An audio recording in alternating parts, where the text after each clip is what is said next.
Hello friends, welcome to Beyond the News. I'm Jim Grant, I'm your host. Thank you for joining us, whether it be at Radio Lewis or at our website beyondthenews.co.uk, where you can check out all previous broadcasts. Coming up on today's show, we'll be looking at the articles I didn't get a chance to cover last week. Tower Bridge glass, walkway smashed by nighttime visitor dropping bottle of beer. Water giants make $2 billion in profit, but 7 out of them didn't pay a penny in tax. That's from the Mirror. And to help fuel their propaganda machine against the poor, our government has now decided to redefine the word welfare in the Independent.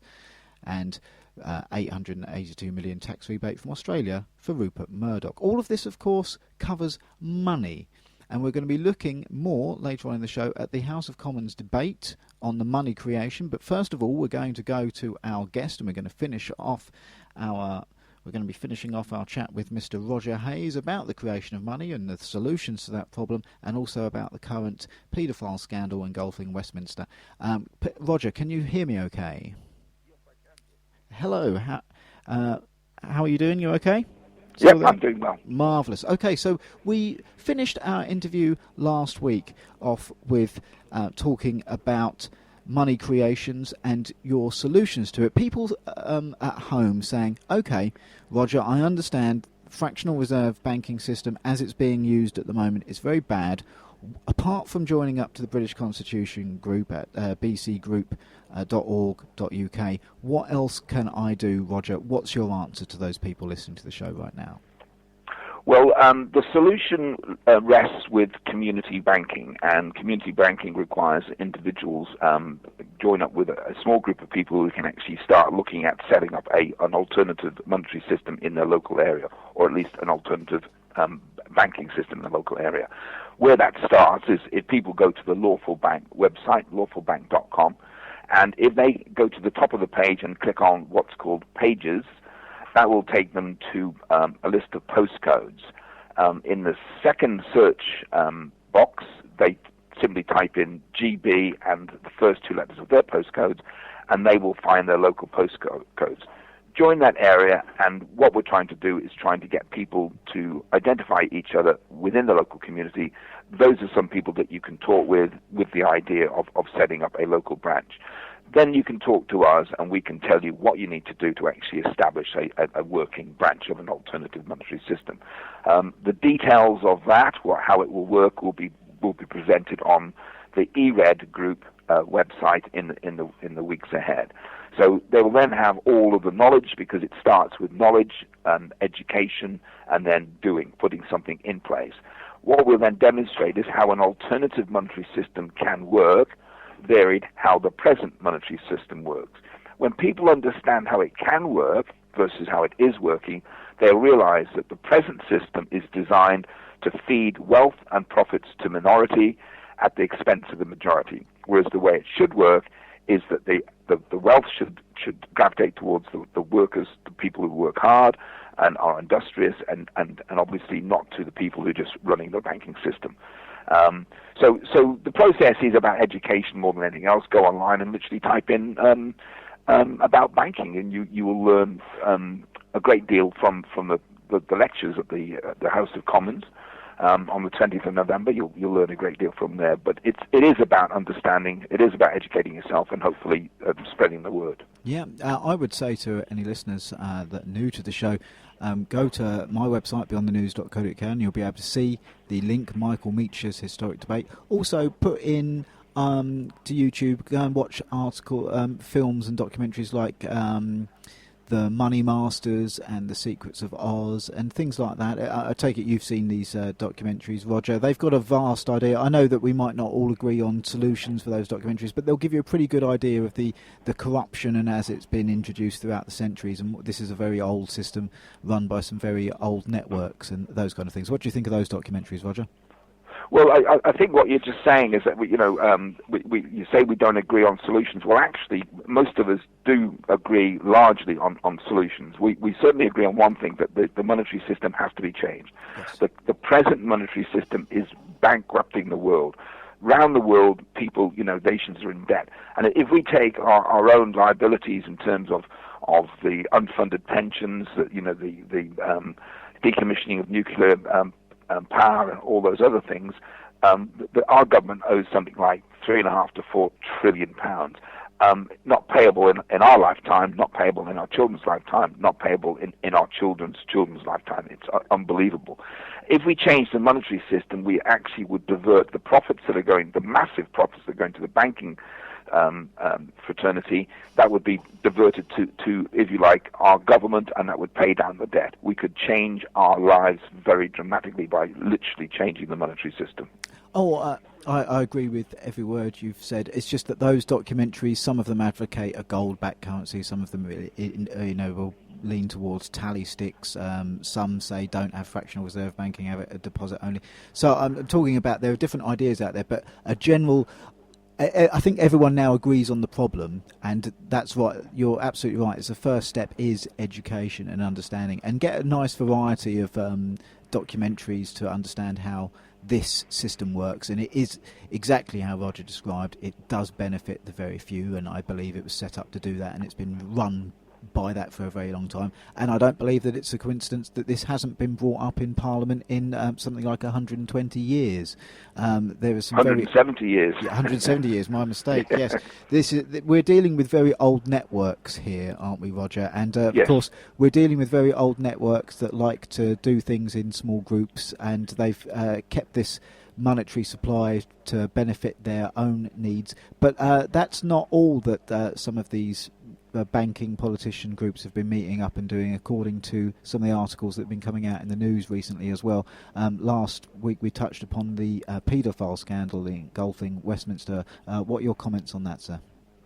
Well, I mean, there's rumours going around the circuit for many, many years. I've had names mentioned to me, and I won't repeat them here for obvious reasons. Mm-hmm. But we've known for some time that certain people have been involved in paedophilia. We knew about Jimmy Savile going back many, many years, and the bottom line is lots of people knew about Jimmy Savile. And I remember watching a TV program, Louis Theroux on I think BBC television, if you like, implied that Jimmy Savile was up to no good with children. And on that television show, he turned around and said, if I come down, I'll take a lot of people with me. That was an incredible admission on live television, and yet nothing was done. But it wasn't just him. Cyril Smith, they knew about Cyril Smith. They knew about a lot of other members of Parliament. And I remember the Operation Or, when Tony Blair was in Parliament, and the FBI gave the government a list of, I think it was 2,000 people who were involved in downloading child pornography. And the rumor at that time was it went all the way to the top, to the very, very higher echelons of government. And guess what? Tony Blair closed that inquiry down and locked up the information for 100 years. That's the first time that's ever been done. So that's how concerned they were about us finding out about paedophiles in government circles. And across the broad spectrum of the civil servants, the police, we know there's paedophiles being protected across the institutions of government. And that's how these people are being controlled. And it includes judges, and that's why we're being denied access to justice, etc. Because we are being disadvantaged because the paedophiles are being controlled and the judgments are being ruled in favor of the outcome that these people want. So it affects all of us one way or the other. It has a massive impact on the justice in this country. And to people who think that this was just a thing in the 1980s, what does it say when the first head of the inquiry was, I believe her name, Baroness Sloss, was the sister of one of the alleged people to have been involved in the incident, and of course she had to then step down, Roger, when the public outcry came. And then what does it also say when they go and name the second one as, I believe, Mrs. Wolfe, with connections to Leon Britton's wife, I believe it was. I'm trying to get my facts. There's so much has happened in the last couple of months, but correct me if I'm wrong. That's kind of how it's happened. But the basic inference that I'm making here is that both heads of the inquiries have had to step down because they've had ties to some of the people allegedly involved in the 1980s. I believe I'm correct in that, aren't I, Roger? And if I am, what does that tell us about the current situation? Well, I think what you could say is the establishment looks after its own. The establishment is being controlled by people within the establishment.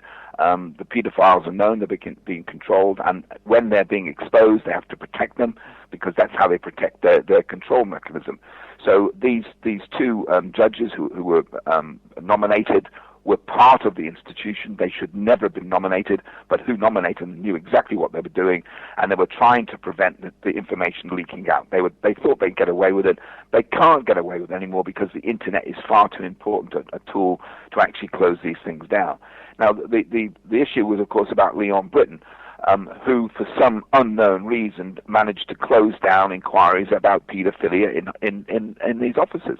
And this is incredible, because the one thing that should have happened is he should have actually activated an inquiry to expose the paedophilia. Question: why did Leon Britton deliberately close down an inquiry that would have exposed paedophilia? We have to wonder why, don't we? We do, and then, of course, it makes me wonder why. Was it Fiona Wolf had ties to Leon Britton's wife, and then Miss Wolf is put in charge of the inquiry, or at least she was before she had to step down. Why would the government now appoint people who have obvious ties to this establishment? What does that say about the current ongoing problem that we might still face? Well, I think what it points to is that we've had a history of the institutions looking after their own. That they're trying to continue. It's effectively a cover-up. This is what they're very, very good at doing. They bring in their own people to investigate their own people, and nothing is ever truly exposed. From time to time, one or two of them go down. That's the price they have to pay. But the bottom line is you cannot trust the establishment to investigate the establishment, because they've got too much to hide, and that's the bottom line. Indeed. Last show I had a look at some of the more nefarious activities as described by some of the mainstream news. It's not just paedophilia now, they're looking at murder inquiries into children as well, Roger. And we've seen a lot of politicians and bankings, and we've been referred to as a VIP network on many occasions. And we know, of course, there's a VIP network that of similar people over the other side of the Atlantic, and some of the British institutional people have been there as well, over at Bohemian Grove, where they all engage in mock human child sacrifice. So there's something very wrong with these people, isn't there, Roger? Well, I think they're selected from the early stages. They're discovered, if you like, at university, and they're tested to see how far they're prepared to go. And I think what happens at a very young age at university, they're offered all of the things that they ever want to have, and provided they play the game, that's what they can have. You look at people like Tony Blair. He came out of university, was probably, quickly promoted to the top and became Prime Minister. And look at the favors he's doing around the world now. Look what he did to this country. Look what he did in Iraq, right? This man was bought and paid for from university. They identified that he would play ball. They identified that he would go along with things. And forgive me if I'm wrong, but I believe his nickname was Miranda at university. What a strange nickname for a gentleman. But the mind boggles. Let's leave that one to one side. Yeah, I don't know about that one. Did you not know about that? Okay, I didn't know about that, no.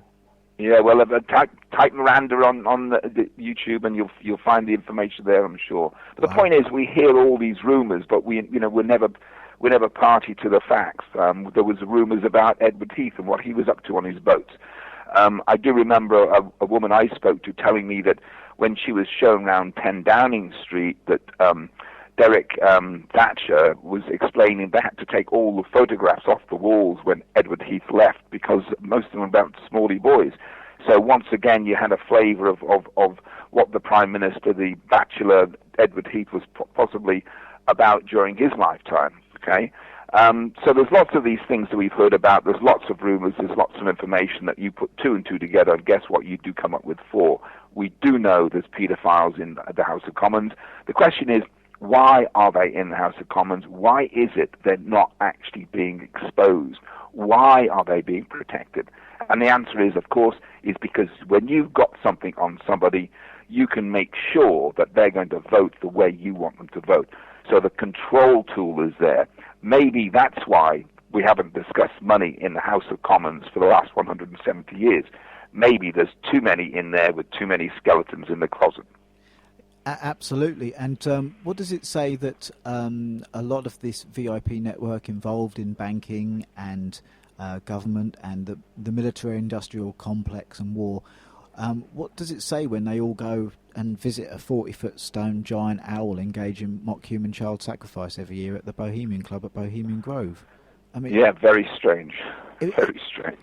That's the sort of thing that people say that playing violent video games or watching violent television makes perhaps people behave a little bit more violently.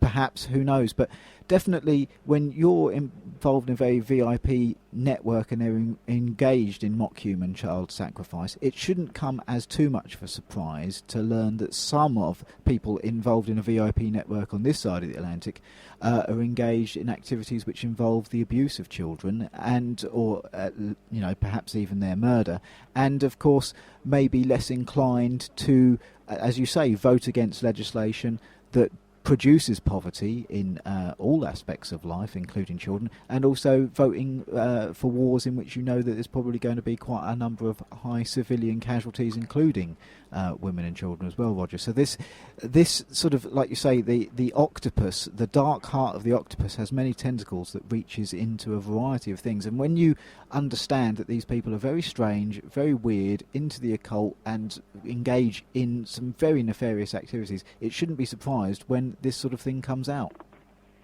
And absolutely, I think the very important thing about this is it's about entrapment, isn't it?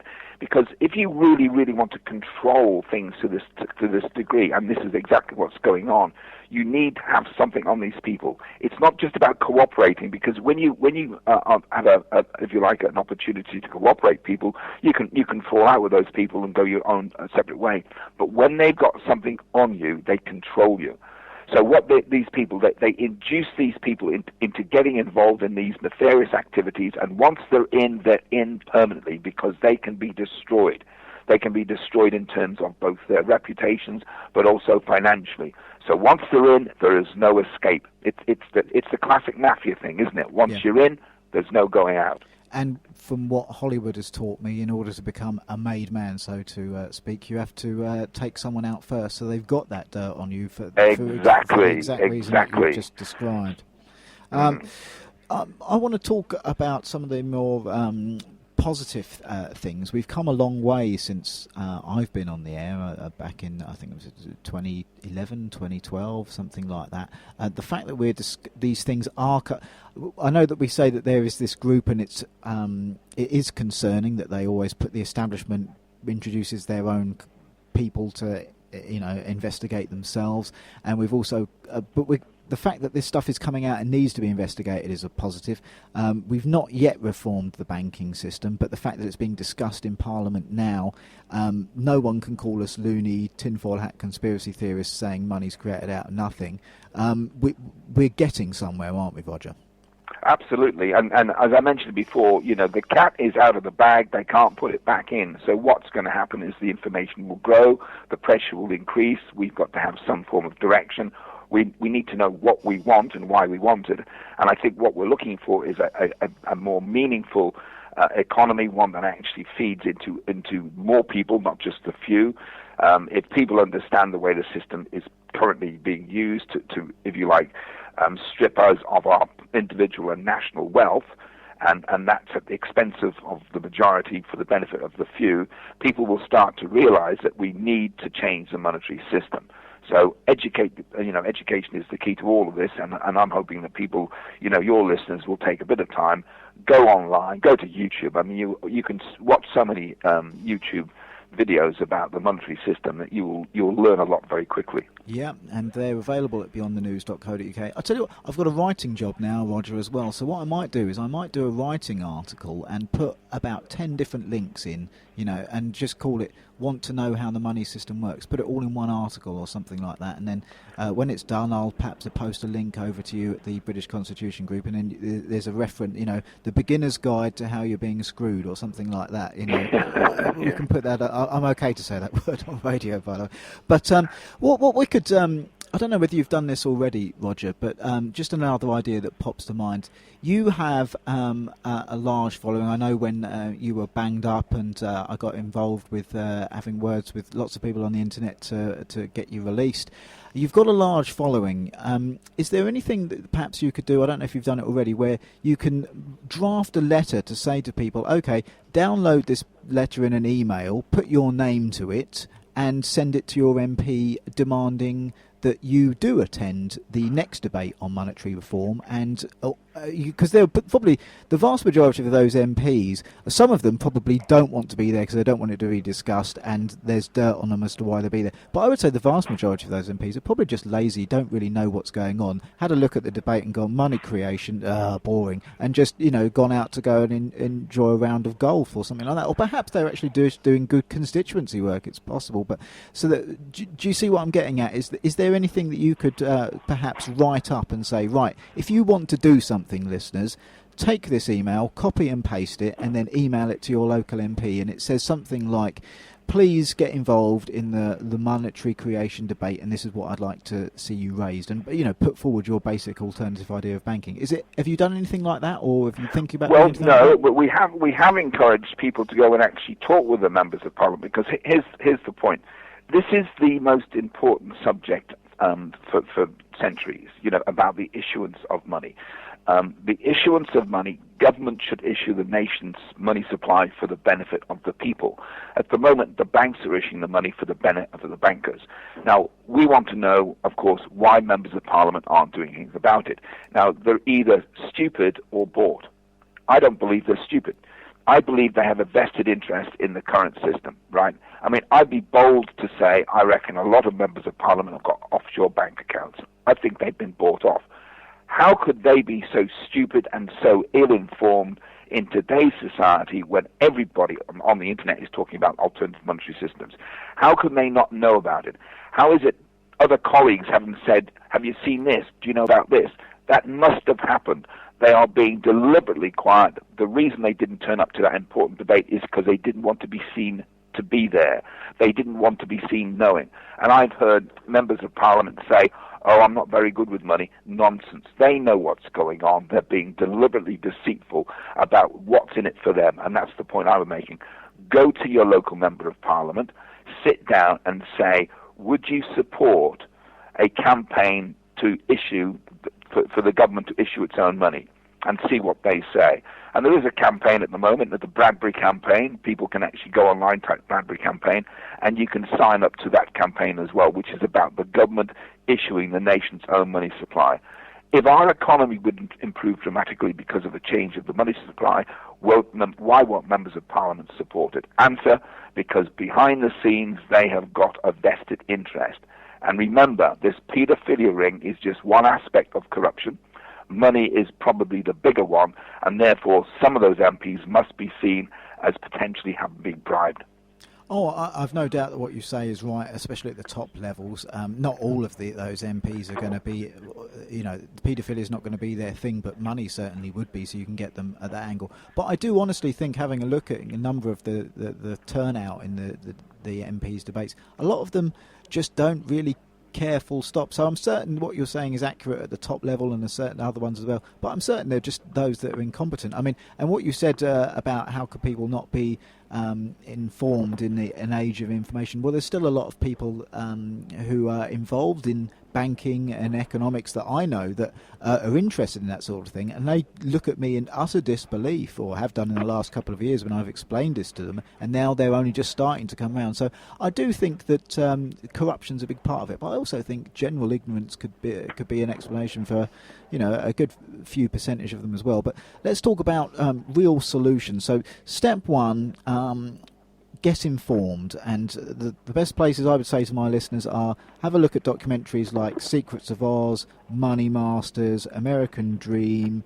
That will give you a good idea. Check out Roger's group, thebcgroup.org.uk, and check out Lawful Banking, the ERAD group, and things like that. And then that's step one. And step two, you're saying, Roger, go and have a chat with your local MP and say to them, where is your position on doing away with the current system of money creation under current fractional reserve banking, where private institutions are allowed to create money from nothing and charge interest to the public. That's step 2, is it, Roger? Go and lobby your MP on that specific issue. And yeah, go and talk to him face to face and ask this specific question.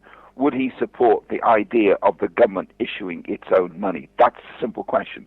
You know, the issuance of the money should be controlled by the government on behalf of the people. Would the Member of Parliament support that campaign? And of course, see what the response is. And if you want a bit of entertainment, go and ask a Member of Parliament that question. On the websites, I would appreciate if people would take note of the eredgroup.com, because that's where they're going to get more information in the weeks ahead. Mm-hmm. But also, if people want a good read, something that's really informative and enjoyable read Planet Ponzi by Mitch Fierstein. Planet Ponzi is a very good, explains the world monetary system, as it were, and I think that gives people a lot of insight into the way, you know, for the last few centuries, we have all been scammed horribly by the banking system. Yes. So just switching gears, Roger, how's the court cases going? I know you're always involved in at least a couple there. We're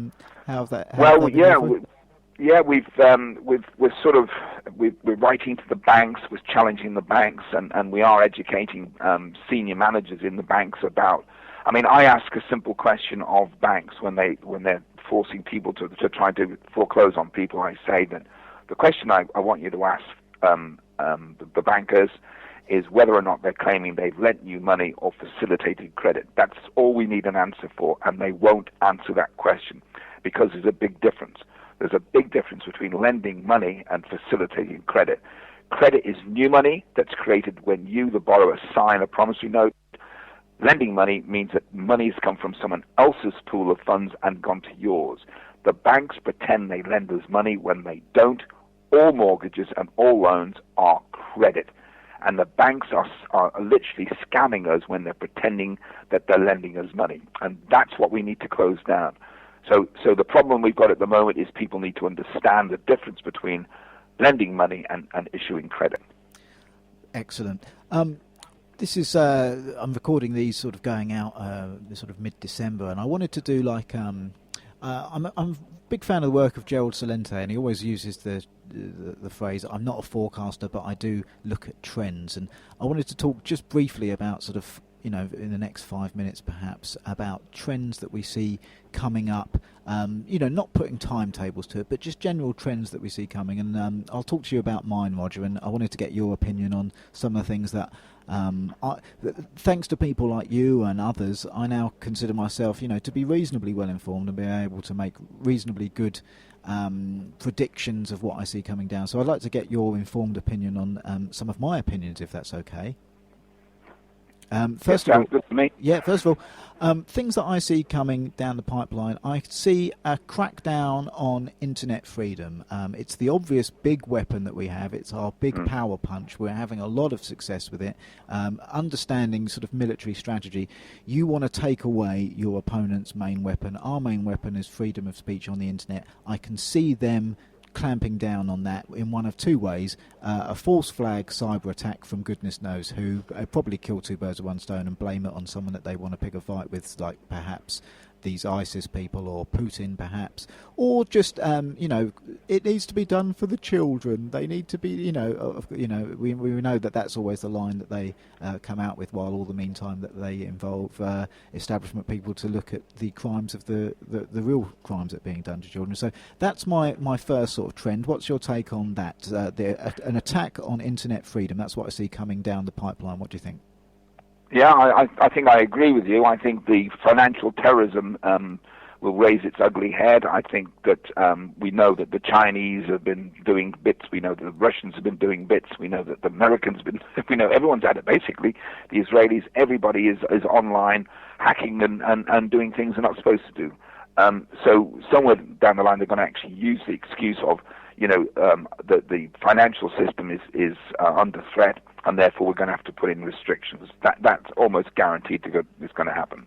And they'll do things like, oh, by the way, eradgroup.com as well. That's on the blacklist as well. We're terribly sorry about that, Roger. We'll get that fixed in a couple of decades for you. Yeah, and until then, your site's been blacklisted. A complete coincidence. That sort of thing, we've done a porn filter. We've got rid of beyondthenews.co.uk under that as well. Oh, what a coincidence. Oh, well, don't worry, that's a mistake. We'll sort that out. And that's the sort of thing that I can see coming. Number two, I can see coming, you've already seen it around the world, but I think we're going to see a bit more of it in Britain. I can see at some point the British people taking to civil disobedience. I'm not saying within a couple of years. I'm sort of looking more towards the end of the decade, because we know that an irresistible force is about to meet an immovable object. The irresistible force of truth coming out about the monetary system now being debated in the House of Commons will meet the irresistible force, which is the network of the good old boys that have got a very good thing going, robbing the world, and they obviously don't want to lose that. And throughout history, people that have taken this network on have had little accidents. So, but there comes a point where, but that's only because we haven't had the internet, we haven't had so many people, it's just been one person sort of speaking out, and you think, well, if you cut off the head, then we can take out the rest of that argument. But now a big mass is moving, people are discussing this, they have lobbied their MPs, it's getting into the House of Parliament, we're having an effect, and this must be met sooner or later, because they've called us conspiracy theorists for the past decade, or they've called people like you that have been campaigning that long conspiracy theorists. It's now proven that you're not. The Bank of England has admitted it back in March. It's now being debated in the House of Commons. I think these people are not going to go down without a fight. They're not going to go down with, and for a couple of more years they'll still say those MPs are insane. I still think them playing that kind of that blatant card, even though we know that they're blatant lies. But why should we be surprised when liars lie? What do you think of that? There comes a point when the British people will have to say, I don't think we're getting this done as we should in Parliament, or there aren't enough good politicians coming up. And obviously I'd never be an advocate of violence, but of peaceful civil disobedience. I think that's a tool that the British people do have up their sleeve and might be willing to play as we move towards the decade. More people find out about the problem and are annoyed at a lack of solution coming from the parliamentary system. So what do you think to that, Roger? Well, I think we touched on it before when you started talking about the courts, the work I was doing in the courts, and I suppose I didn't really finish answering that question there. So let me introduce it into my answer now, because what is happening is this: people are starting to ignore judgments in courts because they realise they're being stitched up by the judiciary. So bailiffs are turning up people's doors saying, we've got this judgment from the court, and people are saying, go away, we don't care. That's happening now. We're now getting groups of people who are actually turning up at people's homes where they're supposed to be evicted, and they're saying it ain't going to happen. All over the country now there's a group called Response that's actually stopping evictions. And the bailiffs are turning up at the door, and they're seeing 70, 80 people there, and they're just going home. And when the police are called, the police just stand by correctly because they're there to keep the peace, and they do nothing. Now, in the past, the police have helped the bailiffs to break into the people's homes. The police don't do that anymore, so the police are getting smart. The police have realized that their institution itself is being broke down. So you're actually getting police who are being made redundant, and civilians, private corporations like G4S are taking over the policemen's jobs. They're starting to realize that they're affected as well. All of a sudden, they need to start looking after themselves, and in order to do that, they need to start looking after the people. So I'll tell you what's going to happen. People are going to start ignoring the courts. And if the rule of law starts cracking because the courts don't work properly, then the politicians have got a real problem on their hands. And do you see that leading to peaceful civil disobedience? Well, yeah, that is absolutely what's going on. People are peacefully saying to bailiffs, we don't care, go away. And they're not able to collect debts. It started with small things like parking and speeding, all these little niggles that are penalizing us on a daily basis, and council tax. And now it's getting to the point where people are saying, well, we don't care. We just don't care about the court decisions anymore because we're sick and tired of the whole system. So the system has been manipulated to oppress us over years, and we've had these niggling things go on, decade after decade. Now we've had enough, and we're starting to say, well, we don't care what the judge says. We don't care about the system itself. It's not fair. It's not reasonable. It's become oppressive. It's onerous. It's not working for us. Go away. when the bailiffs are unable to actually collect the debts on behalf of the courts lose the authority, the police won't back up the courts because they themselves have been put in an invidious position, and lo and behold, the authority at the very top of the pyramid breaks down as well, because all of a sudden people start realizing we've just been scammed far too long, and on that basis we're starting to protest. So it's a peaceful revolution.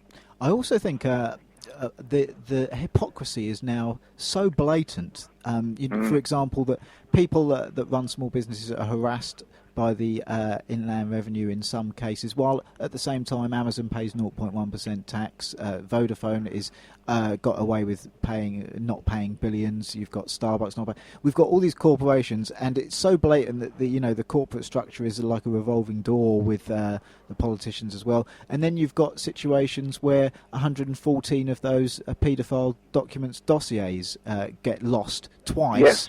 And yet someone can get picked up for doing 37 miles in a 30 zone easily enough, and those documents never get lost. The hypocrisy is now so blatant, and it's okay, we need to introduce all these things to save the children, and at the same time they're bombing children in other countries and picking up the contracts for the central banks, and then that you get they say, well, we've now secured our oil supply, and then petrol prices go up. There's so much hypocrisy now, it's so blatant, that I think that's another part of it, where people say, it's just, I don't care. So we're both on the lines of civil disobedience.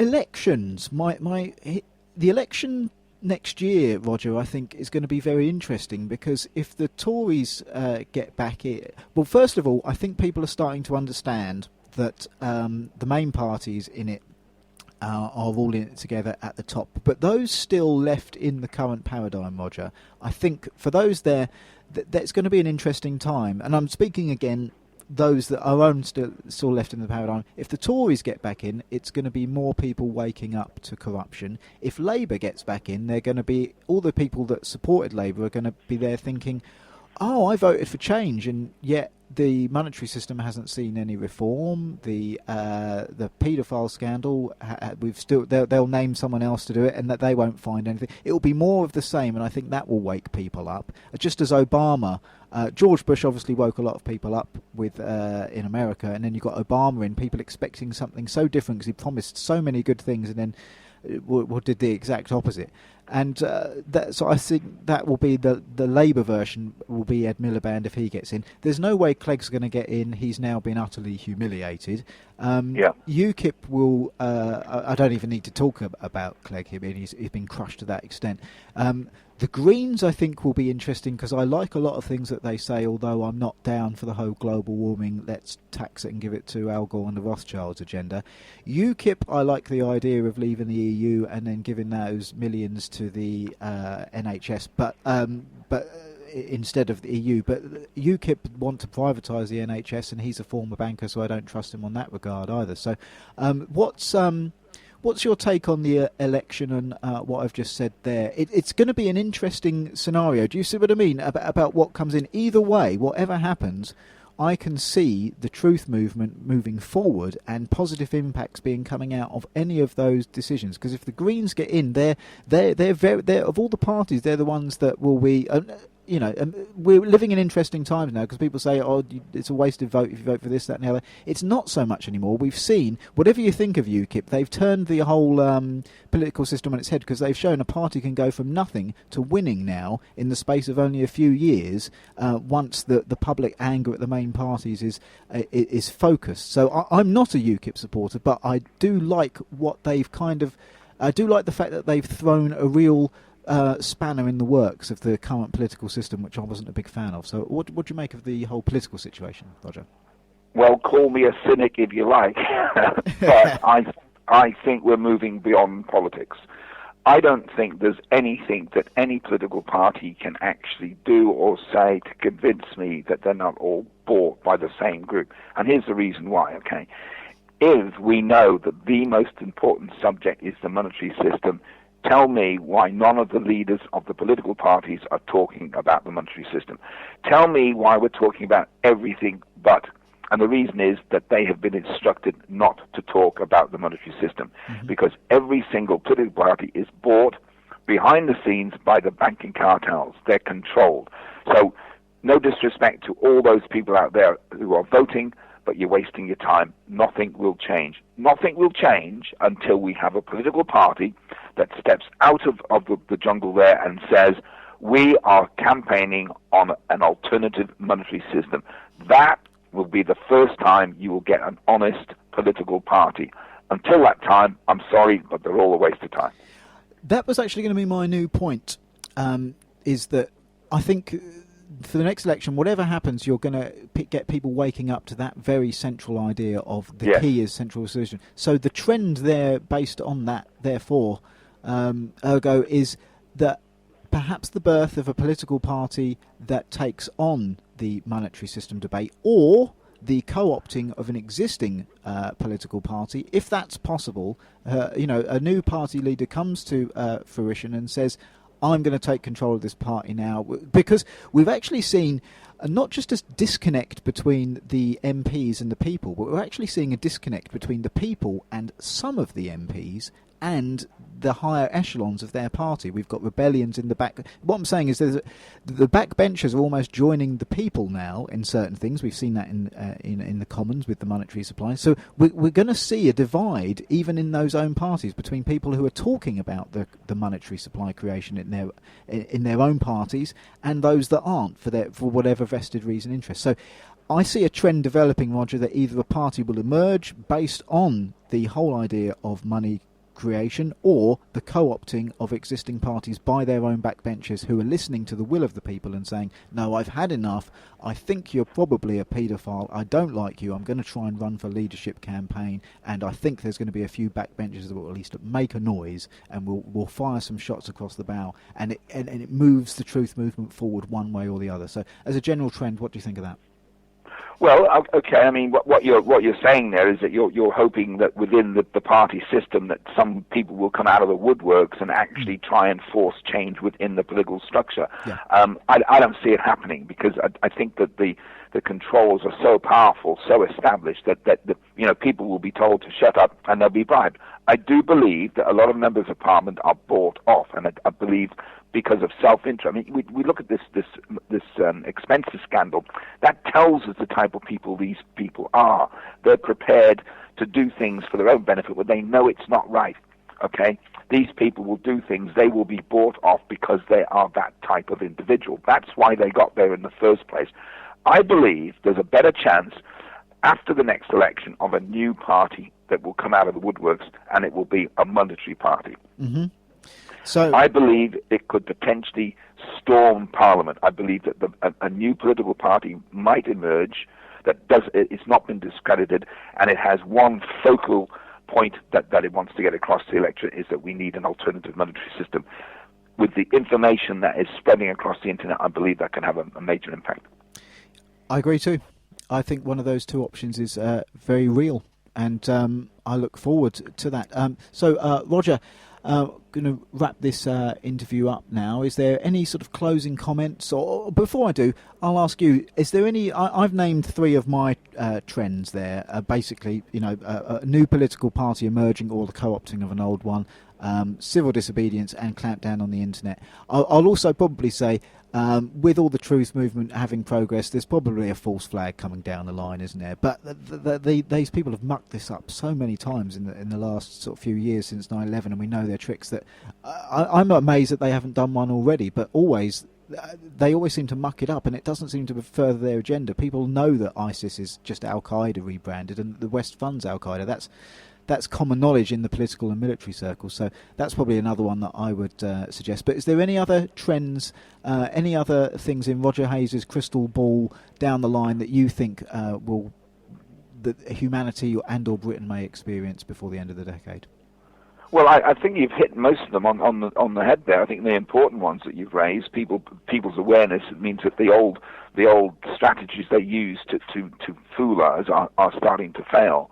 And that out of that there has to become, a mass movement that actually does something with the information, the true information. And that's why I believe that potentially we've now got new campaign groups that are going to start building a new political momentum. So I think something that doesn't exist at the moment will come out of the next few years. And I think that will have many tentacles and many important issues, because all over the world, lots and lots of people are screaming out for change, but nothing is changing. And therefore, we need that momentum to kick it off. And I believe that momentum is going to happen in the next few years. Yes. Excellent. Well, Roger, any closing comments or anything you wanted to briefly discuss before we wrap I would just ask people to obviously go online and find out about the money, but also if they go to the eredgroup.com website, the information over there the next couple of weeks, keep your eye on that, and also lawfulbank.com. Sign up to that, and again the BCG website, which I believe you've got on your webpage. Yeah. Yes, I'll put a link up there. It's thebcgroup.org.uk, isn't it? And the eredgroup.com. Excellent. And my Twitter is @JimGrantComedy, and I often post things up there about the monetary supply. Roger, I wish you health and happiness in 2015. Thank you for all the hard work that you've done over the decades to get to that point, and others like you that have forced the MPs to discuss this important issue on the 20th of November. Thank you ever so much, and look forward to speaking with you in the new year. Yes, Jim, thank you for having me. All right, cheers, mate. All the best. Bye now. Thank you. Bye-bye. Bye-bye. So there goes Roger. Thoroughly enjoyed that conversation. And now let's just break up the show before I go back to the Michael Meacher debate, and you can listen to the actual the debate that we've discussed with Roger. It's so important. I want to play it on air. But before I do, let's just have a little bit of a look here. You know, this is a Tower Bridge glass walkway smashed by nighttime visitor dropping a bottle of beer. Now this, for me, sums up Britain. Thinking to yourself, do you want to build a bridge out of glass? No, that won't be a bad idea. Oh, government says it can do it fine. Oh, all right then, you know. And do you know what? I don't actually know who has built that. So perhaps I'm doing government injustice. But whatever, you know, a big corporation or a government, it's going to be one of those two that's built those sort of bridge, haven't they? You know, and you say to yourself, that's just not really a good idea, you know. But people say, oh no, we can do it; it'll be fine, and you do it, and it's a disaster, isn't it? So here we go. For me, this just sums up Britain. I don't know why. It just really sort of. I just looked at it and I laughed, and when I realised no one was hurt, I then laughed then as well, because I just think to myself, it's so obvious to people that it's going to be a disaster, and it goes ahead and it's a disaster. That's Britain. You know, it's so obvious we're being scammed by the banking system, and we are. And we just put up with it. It's so obvious it's going to be a disaster. So we build it. Anyway, so this is from Sunday the 23rd of November. It just made me laugh. So less than 2 weeks after the opening of a vertigo-inducing glass walkway almost 140 feet, 42 metres above the River Thames, a stiletto and a dropped beer bottle are threatening to shatter public confidence in the new Tower Bridge attraction. The walkway consists of 6 huge glass panels, each weighing more than half a tonne, providing a new view across London onto the traffic below, and if you're lucky, the opening of the bridge itself, although you won't be lucky if the glass opens, will you? As if stepping out over a see-through floor that high up wasn't scary enough, one of the panes cracked on Friday night when a visitor dropped a glass bottle. So there we go. We don't need terrorists, do we? We just need stupidity, and that'll bring Britain's infrastructure down. Right, so water giants make £2 billion in profit, but 7 of them didn't pay a penny in tax. There you go. Nice. That's Britain for you, but that's clamped down on those small businesses. We've got those adverts around on bus shelters, haven't you? You know, if you're conning the inland revenue, we'll find out and we'll get you. You know, and of course, scamming. I'm not advocating the scamming of the inland revenue for a second. I pay all my taxes and hate doing so, knowing that it goes to fund bank interest and wars. But I do so to avoid the punishment of the system, and also because I know that money does go towards some good things as well. But it is annoying when the corporations who are so buddy-buddy with the government make profits, but 7 of them don't pay a penny in tax. So that's why I do this radio show, to highlight issues such as these. This is from November the 27th. The 19 Water, it just says the 19 Water made profits of more than 2.05 billion in 2013, but paid just 74 million in tax, with 7 of them paying no corporation tax at all. Some of Britain's biggest water companies are raking in billions of pounds in profits without paying a penny in tax.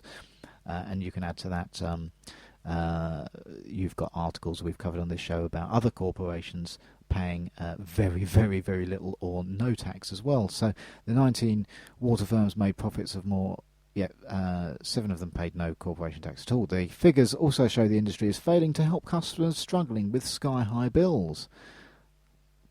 You'd almost think it was a scam, wouldn't you? Bills have rocketed by 313% since the Tories privatised the industry 25 years ago this week, and 12.5% since the coalition came to power in 2010. But of course, let's remember that when Labour in power, they increased and did nothing to reverse this situation either. So the mirror, I know, leans towards Labour, and they're absolutely right to slag off the situation, but in my opinion, it's not a Tory problem, it's a corporate, fascist, military, industrial, banking complex scam the common people problem, not just a Tory one. So, The Independent, this is from Friday the 21st of November. To help fuel their propaganda machine against the poor, our government has now decided to redefine the word welfare. In new leaflets, which have cost the government $5 million to send out, they seem to be playing with the facts to score cheap political points. That's what happens when you've got lying so blatant and scamming so blatant. You just, we're going to just change the goalposts because we've scammed and lied and cheated to such an extent. We can't stop and we need to have more. That's what control freaks do. And how many of us trust politicians? Well, there's your answer. Why will we be surprised when they say to themselves, well, I'm not lying, I'm just redefined the truth. You're looking at a wall that's blue and you say, I'm going to call it red. Not because I'm a liar, but because I'm now going to change the colour blue to red because I say so, and therefore I'm not a liar. Do you see, it's just madness. That's the point that we've reached, really. Across this country this month, millions of us will be receiving tax returns from the government with colourful, sexy-looking pie charts on them, helpfully outlining where our tax is being spent. They know people are waking up and they're annoyed, but what makes them think we're going to believe them? This is, and again, it all becomes meaningless when you've listened to our previous conversation with Roger Hayes. Money is created out of thin air. And the corporations, who should be paying tax, are paying very little. So this might be true what they're saying about the shiny pilot. Who knows? We don't know these people anymore. But even if they are, it becomes meaningless when you realise that the corporations are paying a fraction of what they should, and that the banks are creating it from thin air anyway. So this is the point I'm trying to make. This might be true, but when you look at the bigger picture, it becomes utterly nonsensical and meaningless when you understand. And this is why I think Roger is correct that a political party will emerge, or like I said, the co-opting of an existing one.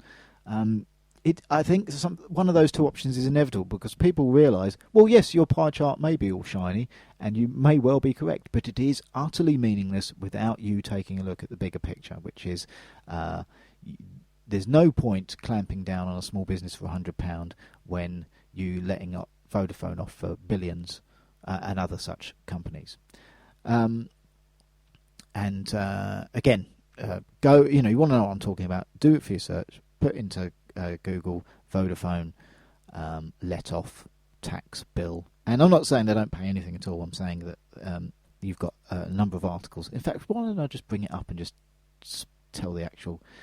We're on the subject of telling actual truth, aren't we? Why don't I just put that in now? Vodafone. tax avoidance or tax dispute. Let's go for tax dispute. Let's get some articles there. So there we go. That's from there we are, The Guardian 2010. Let's have a look. Yeah, that doesn't seem to be bringing up the article I wanted. Let's go again. This is the problem with doing things ad hoc. Here we are. Yes, it is. It's Vodafone's tax case leaves a sour taste. So Vodafone's alleged deal with HMRC reinforces the business-friendly image of our tax authority. No wonder people are angry. There's a flurry of tweets and petitions currently making rounds on the internet asking Vodafone to pay its taxes. That's the $4.8 billion of tax that HM Revenue and Customs boss Dave Hartnett allegedly let Vodafone forego when settling a long-standing tax dispute with the company. So the pie chart becomes meaningless when you've got companies 4.8 billion let off. This is why people are angry. But this is the tactics that the government do. The people are really angry. Let's give them a pie chart to show where their tax being the money. No, mate, we may or may not dispute the pie chart. What we're disputing is you're letting off all the corporations of tax, and you can print your money out of nothing, and you let the banks do it for free and charge us interest. So stick your pie chart where the sun don't shine. Let's get to the root of the problem. Let's treat the cause of the problem, not just the symptom, which poverty is, of course, the symptom. And the root of the problem, as of course, was discussed in Parliament. And just before I do that, just a little extra revelation. Rupert Murdoch's empire receives 882 tax rebate from Australia. So there you go. Corporations all over the world, their governments are very friendly to them all over the world. So not just a British problem. We've got a global problem. And of course, lots of people from across the globe meet at Bohemian Grove, don't they? So let's just continue and close the show out now for the next few minutes with the Michael Meacher debate and talk about exactly what it was that they were discussing. Rejoining it, of course, we played in last year's.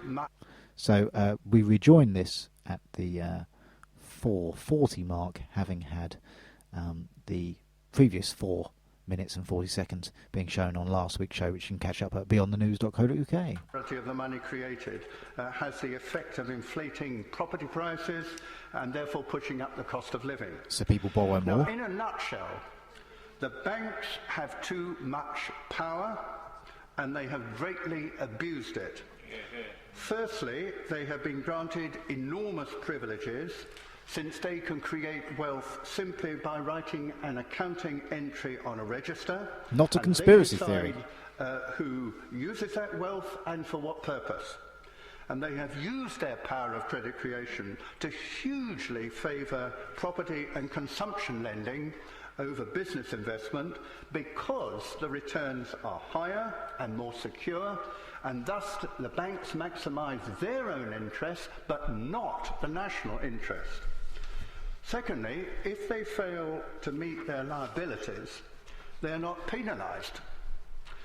Someone else pays up for them. The first £85,000 of deposits are covered by a guarantee underwritten by the state, and in the event of a major financial crash, they are bailed out by the implicit taxpayer guarantee.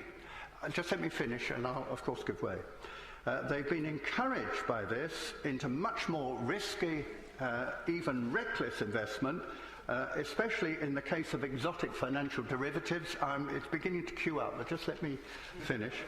And even to the point where after the financial crash of 2008-9, the state was obliged to undertake direct bailout costs of nearly £70 billion, plus provide a further near £1 trillion in support for loan guarantees, liquidity schemes and asset protection arrangements. Of course, I give way. So that's where we'll also give way as well. We'll come back and we'll continue playing that clips of that over the next two shows.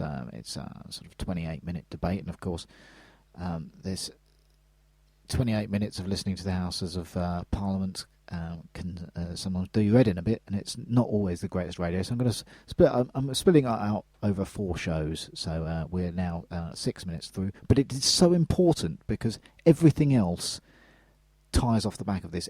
When you understand what money is, the rest of the way the world works, and they claim it works, does become financially, in the financial sense, obsolete. So that's what will be coming up on next week's show, along with a look at the following other articles as well. Selling off the NHS for profit, full list of MPs with links to private healthcare firms. We're going to be looking at paedophile group. That's from the Daily Mirror, but from the BBC. Paedophile group linked to Savile show guest. The Independent, Noel Edmonds' his opinion on Jimmy Savile.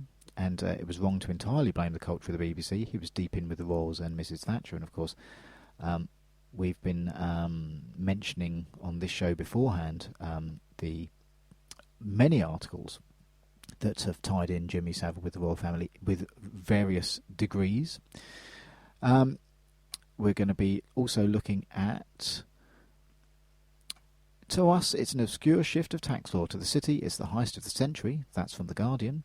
Putin. US wants to subdue Russia, but no one did or ever will. Again, not a massive fan of Vladimir Putin, but he does seem to be standing up to the people that I don't like. So, and I tend to dislike them more than I dislike Putin. So that's what's coming up on next week's show at beyondthenews.co.uk. Thank you very much for joining us. Look forward to seeing you then. Well, not seeing you, but look forward to you hearing me then. Bye.